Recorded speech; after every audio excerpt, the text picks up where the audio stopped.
dangkal, jangan melompat dari atas, pocah kepala tuh. Air itu dangkal ada 1 meter atau setengah meter, melompat awak dari atas, yang pocah kepala kan.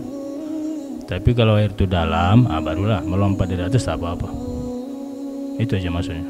Udah paham lah tuh kan. Udahlah, selesai lah kayak gitu dah. Jadi yang mau saya koreksi sini sedikit aja. Pertama tadi Ustaz Nanu mengatakan huwiyah itu hakikat, hakikatul haq, hakikat Allah, yaitu ainul insan. Disinilah kekeliruan makna huwiyah. Huwiyah itu identitas, bukan hakikat. Identitas sama hakikat tidak sama. Kita jalan, mana identitas Bapak? Kasihkan KTP. Apakah KTP itu sama dengan orang yang punya KTP? Enggak sama. Jadi kalau kita terjemahkan huwiyah itu hakikat, udah salah.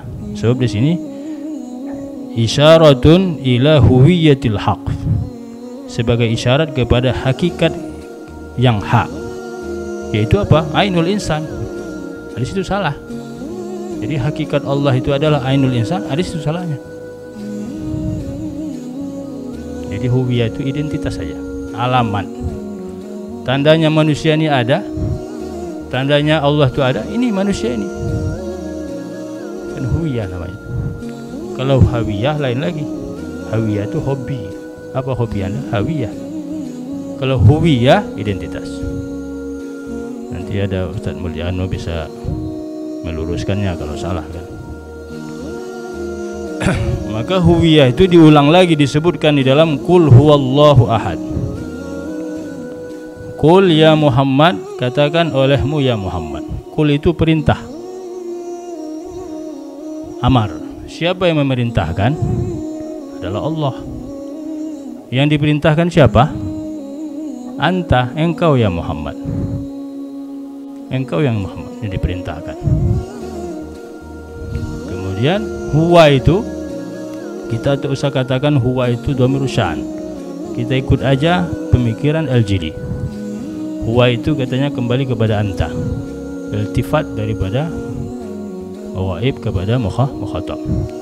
Nah, kita ulang dari awal. Katakan olehmu ya Muhammad. Sekarang anta itu hilangkan saja. Katakan olehmu wahai insan. Apa yang harus dikatakan? Allah ahad, Allah itu satu. Selesai kan? Mana ada Abdul Karim Al-Jili mengatakan Allah itu Muhammad, Muhammad itu Allah? Enggak ada. Yang mengatakan itu Muhammad itu Allah adalah ini, beliau nih.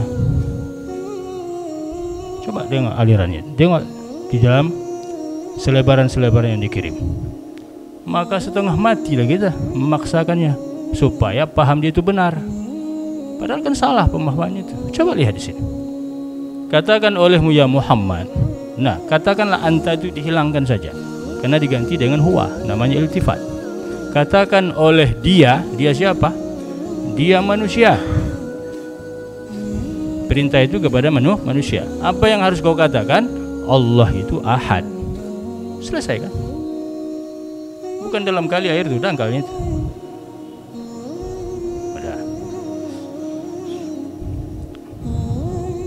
Selesai apa lagi?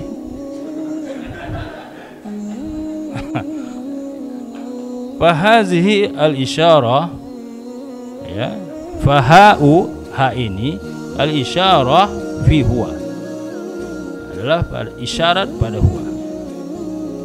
Ya, ha yang ada isyarat pada huwa itu raji'un ila fa'il, kembali kepada fa'il. Fa'il kul siapa? Anta kan? Wa huwa anta. Wa illa fala yajuzu i'adatu dhamir ila ghairi mazkur. Kalau tidak dikembalikan huwa itu kepada anta, tak boleh lagi kembali kepada siapa lagi mau dikembalikan. Namanya kembali. Kembali itu kan harus ke belakang. Karena kul huwa enggak ada jarak. Kalau huwa kembali kepada kul enggak mungkin. Kembali kepada dhamir juga. Itulah namanya iltifat.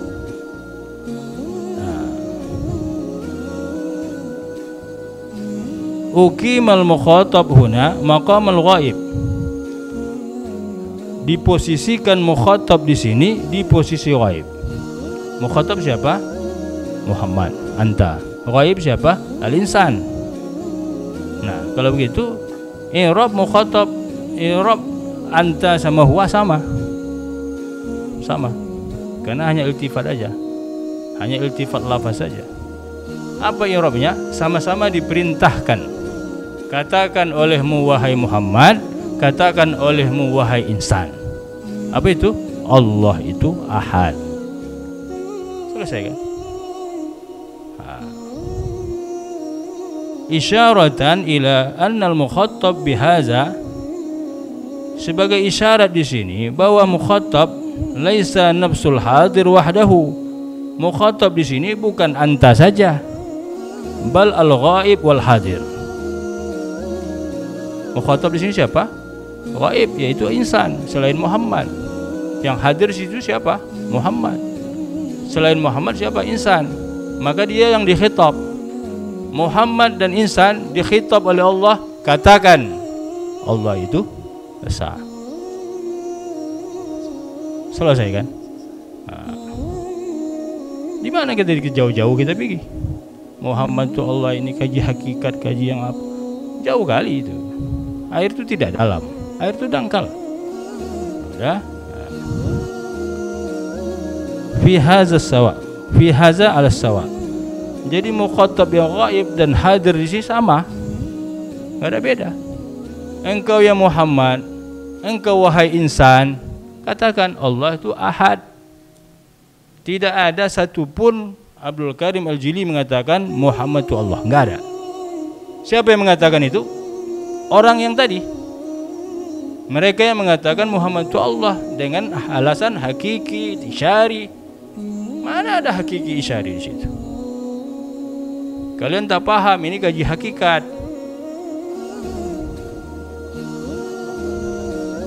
Rabbana la tuzigh qulubana ba'da idh hadaytana wa hab lana min ladunka. Hampir saja kita mengatakan tergelincir.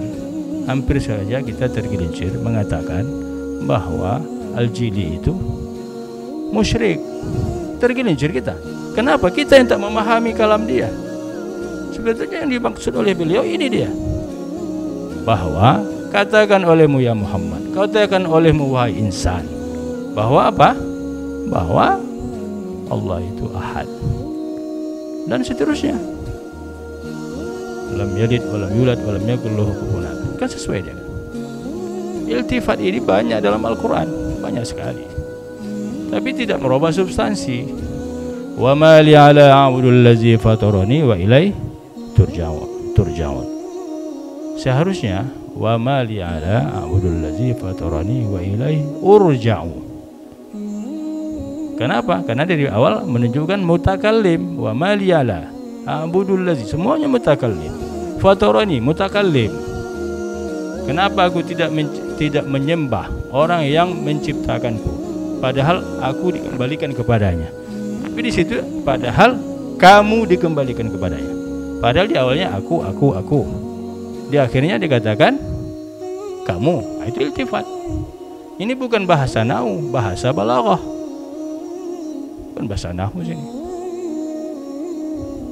Bahasa balaghah. Setiap hari kita iltifat dalam Fatihah. Setiap hari. Alhamdulillahirabbil alamin. Itu kan ghaib. Segala puji bagi Allah. Kan ghaib dia kan. Ar-Rahmanir Rahim. Dia Maha Pengasih, Maha Penyayang. Kan ghaib. Pada Maliki Yaumiddin. Pada dia yang menguasai pembalasan. Kan ghaib semua. Seharusnya iyyahu na'budu wa iyyahu nasta'in. Tetapi apa yang baca di situ? Iyyaka na'budu wa iyyaka nasta'in. Nah, itu namanya iltifat dari ghaib kepada mukhatab. Kalau di sini iltifat dari ghaib ke mukhatab juga kan? Sama. Jadi banyak kita tonton, kita dengar YouTube dari perkataan-perkataan Syekh Imran Wali. Kita mengembalikan, kita mengambil referensi ini dari perkataannya sendiri. Kita bukan memfitnah beliau. Dari perkataan dia sendiri, itu yang mau kita kaji kan. Jangan nanti pula diharapkan kami memfitnah dia. Tidak, dari ucapan dia sendiri bahwa pada zat makhluk ini, pada zat insan ini ada zat Allah, ada sifat Allah, ada apa lagi, afal Allah, ada semua. Saya sudah sampaikan sama Ustaz Majid. Kalau Muhammad itu sifat Allah, Allah itu zat, berarti sifat Allah itu qadim. Sifat Allah itu qadim. Dia tidak berpisah dengan zat. Jadi kalau ada Allah mensifati Muhammad, itu bukan namanya sifat, itu namanya arad. Karena arad bisa datang, bisa pergi, bisa hilang, bisa berkurang. Kalau sifat itu qadim, dia tidak berkurang, tidak bertambah, dia qadim. Nah, apakah Nabi Muhammad itu qadim atau dia hadis atau baharu? Ini pertanyaan. Sepakat kita bahwa Muhammad yang sudah lahir ke dunia itu adalah baharu. Tetapi ketika Muhammad di dalam ilmu Allah qadim, itu namanya soluhi qadim. Kan sudah dalam ilmu Allah Muhammad itu mau lahir kan? Sudah dalam ilmu Allah, itu namanya soluhi qadim. Ya, soluhi qadim. Ketika iradat Allah, ketika Allah berkehendak mau menjadikan Muhammad itu, dari ilmu ada iradatnya, rencana Allah, iradat Allah, kehendak Allah untuk menjadikan Muhammad itu, melahirkan Muhammad itu dari golongan Arab, tapi belum lahir, itu namanya tanjizi qadim. Mau dilaksanakan tapi masih qadim Nabi Muhammad itu. Sudah setelah dilahirkan Nabi Muhammad itu wujudnya ada, baru dikatakan tanjizi hadis. Jadi kalau Muhammad itu sifat Allah, berarti dia qadim terus. Maka dengan bahasa lain, Allah itu la ta'yin, la ta'yin. Muhammad itu ta'yin. Muhammad itu ta'yin, ada bendanya kan. Ketika Nabi Muhammad berada dalam ilmu Allah, itu namanya ta'yin sabitah. Ta'yin sabitah.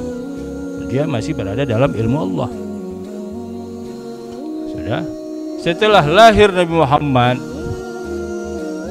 namanya ta'yin kharijiyah atau ta'yin kharijah. Dia sudah keluar. Jadi itu bahasa lain daripada tanjizi qadim dan tanjizi hadis. Jadi kalau katakan Muhammad itu Allah, berarti Muhammad itu qadim. Nah, disinilah namanya apa tadi? Wahdatul wujud yang mulhid. Wahdatul wujud yang mulhid. Nah, kembali juga penafsiran tadi mengatakan qul huwallahu ahad, katakan ya olehmu ya Muhammad, katakan olehmu ya Muhammad, huwal insan Allah. Berarti dia yang memerintahkan, dia juga yang diperintahkan. Berarti namanya wahdatul wujud yang mulhid. Kalau kita kan Muhammad juga Allah, Muhammad juga yang memerintah sebagai, kalau dia Muhammad itu Allah, berarti Muhammad juga memerintahkan, berarti dia apa? Berarti dia sama, yang memerintahkan, yang diperintahkan sama. Wahdatul wujud yang mulhid. Jadi kita jangan terjebak lah. Jadi hanya yang kita lihat di situ, selebaran masih ada nih. Maaf Ustaz Majid ya. Ini coba. Ini kita baca ini.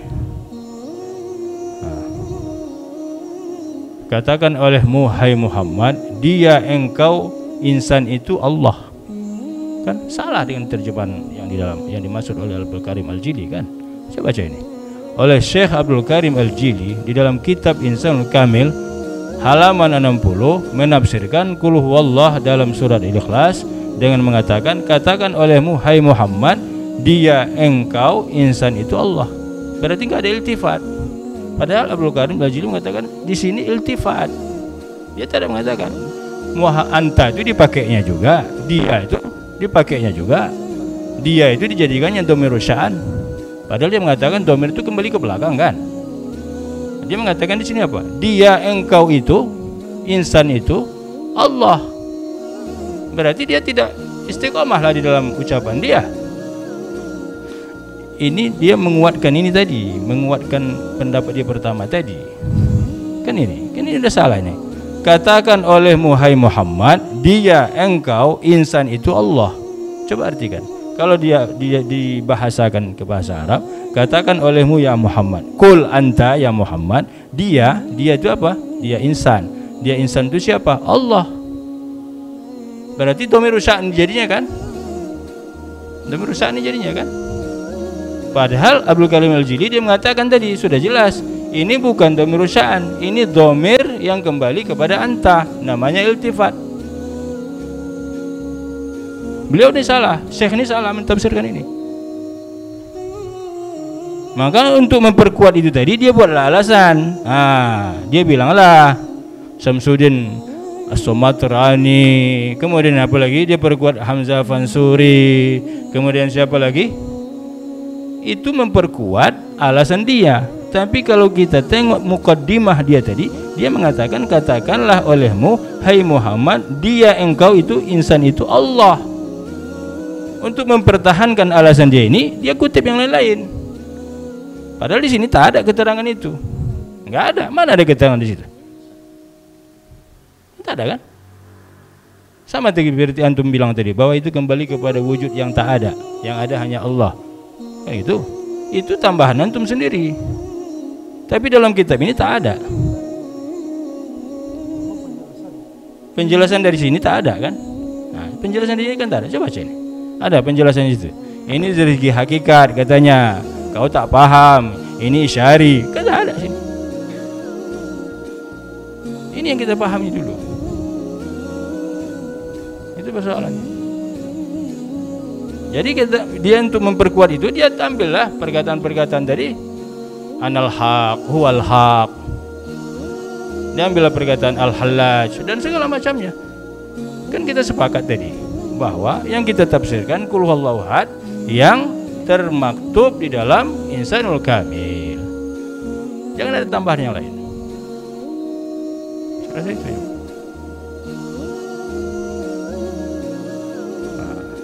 Dulu saya salah paham juga. Salah paham saya istighfar, mohon ampun kepada Allah. Kenapa?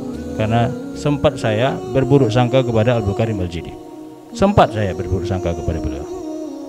Kenapa saya tulis di waspada kan? Penyelenehan tafsir nyeleneh tentang surah Al-Ikhlas. Itu saya cabut balik itu. Padahal saya yang tak paham. Setelah saya renung-renung, itu dia. Saya yang tak paham. Nah, oleh karena itu kita luruskan ini. Kita luruskan, sampaikan kepada beliau. Mari kita rujuk kepada kitab ini, jangan yang lain-lain. Jangan tambahan-tambahan yang lain mendukungnya begini, ini kitab ini mendukung, jangan. Ini saja dipahami. Kan itu. Katakan olehmu ya Muhammad, huwal insan. Huwal insan itu siapa? Selain Muhammad, katakanlah itu namanya iltifat. Apa yang harus dikatakan? Allah itu ahad. Tidak ada Abdul Karim Jili mengatakan Muhammad itu adalah Allah, nggak ada.